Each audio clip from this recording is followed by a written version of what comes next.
Голем број верници од населените места во општината Зрновци и од регионот, како и печалбари од диаспората и годинава беа дел од големиот манастирски собор во кругот на Света Петка на планината Плачковица.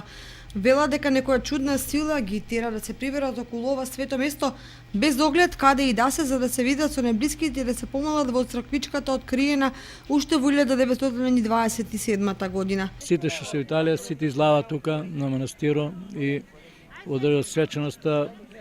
Нема кој не излава на манастиро, посебно тие што се во Италија, нели, кога дојдат летото у селото тука. Секоја година се доградува со донации од сите, нели, луѓе тука што излаваат и праве се, имаше ланската година на една плоча, се уште друга плоча и тоа се докажа дека синоќ имаше дождове, тие работи, сите луѓе беа збринени под сушина да не ги врне дождове. Иако оние кои останале да преноќат од претходната вечер, велат дека заврнало дожд, сепак посетеноста на манастирот е една од најмасовните во поново време.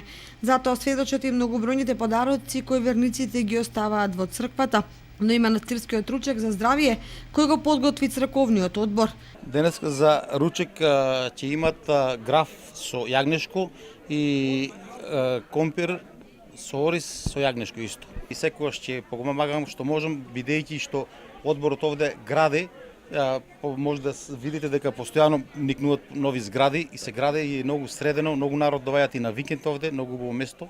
Овде се сите сега од Италија, од Швајцарија, од Словенија, од Видоиште, Мородвис, Зрновци, Теранци, Мојанци, па поранешната Кочевска општина доста луѓе тука се видат, што не се видувале со години. Тешко пристапниот пат до манастирот не представува пречка за верниците кои со трактори, мотоциклисти, коли успеваат да се искачат по страмната Плачковица и да го доживеат празнувањето на големиот христијански празник. Инаку манастирот Света Петка особено стана популарен откако пред 10 години на една фотографија направена од деца се појави светицата како лебди во позадина на големиот крст подигнат на карпа кој се надвиснува над голема провалија.